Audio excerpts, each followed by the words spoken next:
What was next on the show, Jim?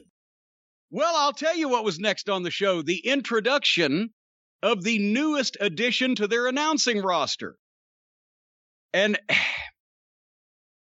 the announcing roster, as I mentioned before here on this program, would probably be a great pay-per-view lineup now in itself. Look who the announcers are. Jim Ross, the greatest wrestling announcer of modern times. Tony Schiavone, veteran of 30-some years. Well, he took 20 years off.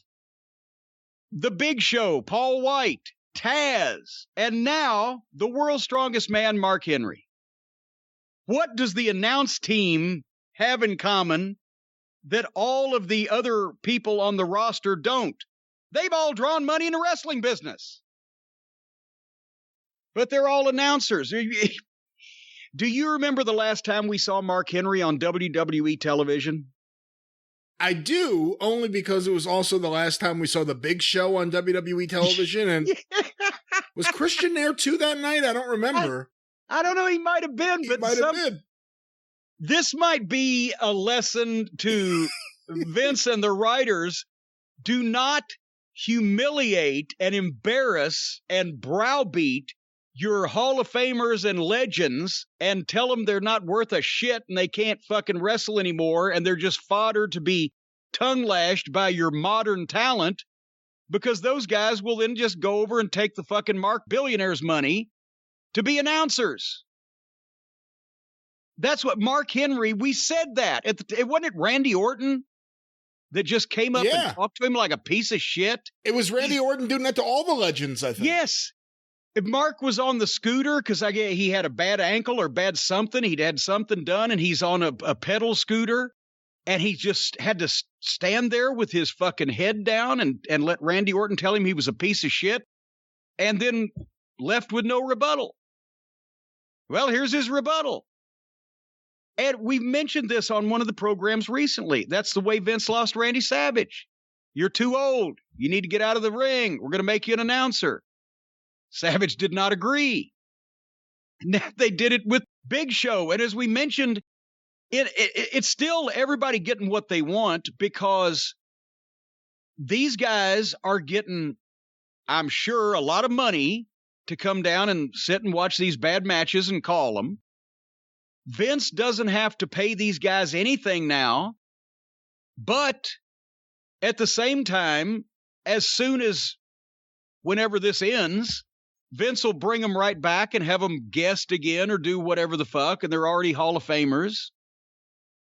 But in the meantime, he's thinking this fucking idiot in Jacksonville is spending his entire talent budget on guys that I don't even want to still employ and definitely don't want them to wrestle.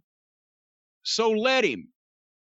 Because has there ever been not only a higher priced announce team, but has there ever been an announce team in the history of wrestling where every single person, with the exception of Excalibur, who, despite his deluded fantasies from his fucking Mark basement, nobody knows who he is. Nobody knows he ever was anybody because he ever wasn't anybody. And nobody even knows he was a fucking wrestler. It's just ego jacking and dick stroking. But apart from Excalibur, everybody on the announce team is a bigger star than anybody in the fucking ring. Maybe with the exception of Jericho, because everybody knows who he is. So Vince's competition is spending money hand over fist to hire announcers that take actual money off of Vince's fucking plate, off of his responsibility. He doesn't have to pay him at all, but he can get them back anytime he wants them if he wants them.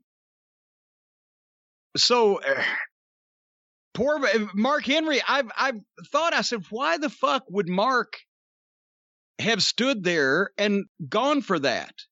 Why did he even fly there that day if the only thing he was going to do was be called a piece of shit on national television? Now we know the answer.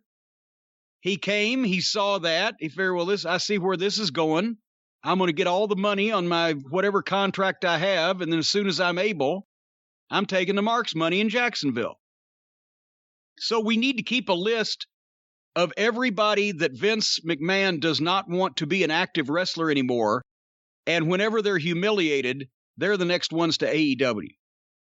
Has anyone gone the other way yet? Has there been anyone, I'm trying to think, who has gone from AEW to WWE? No, that won't be happening. Because that's another, I mean, that was a standard business tactic that Vince used for years. Don't, for any reason, give the impression that you will take people from this company to prevent anybody who wants a future in this business from not going to that company. Because they know if we go there, we'll never get a chance at WWE.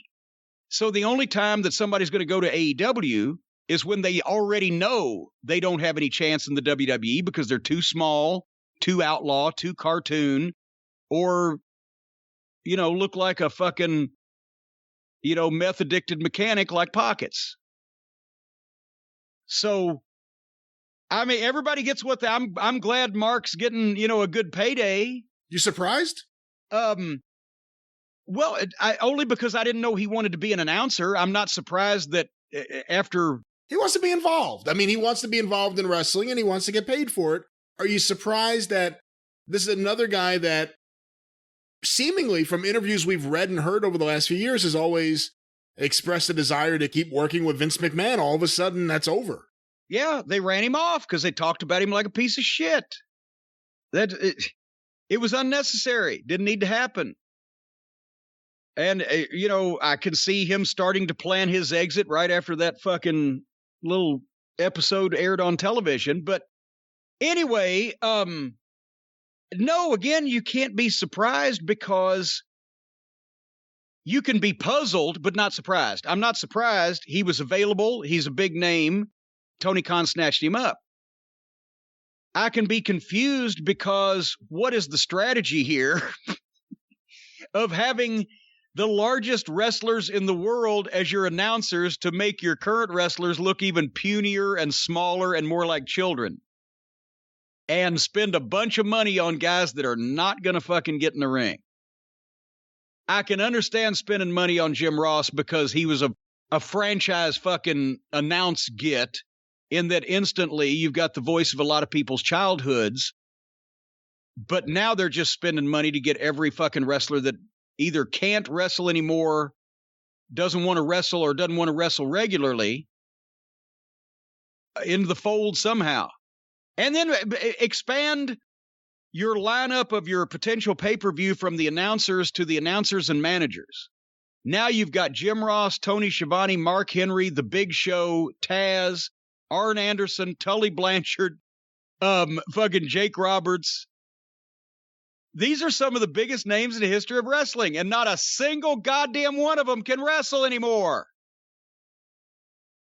The only thing is, with Tony Khan, you mentioned how he's using his budget to get Mark Henry. The other thing is, when you have unlimited capital, and you don't have to worry about someone like Mark Henry busting your budget so you can't hire another wrestler, it doesn't matter, then it's probably a good move. Get these guys that have had national television exposure for years, that are stars by people, and even if they're not going to be in the ring, again, use them differently than you have been the Big Show. Then you don't put them on television. Well, you have to do something different than you do with the Big Show, but I think it's good to have these guys around to try to get lapsed fans or older fans or WWE fans interested. But then you got to do something with them. An older fan or a lapsed fan that would watch this program because Big Show or Mark Henry were on it would see this program and feel sorry for Big Show and Mark Henry instead of the other way around. It'd be like, well, it's come to this for them now. But anyway, on this particular program, Mark Henry came out on stage, waved, and said nothing. And they said, we'll hear from him on Dynamite. All right. And that's your way of getting around TNT not wanting surprises.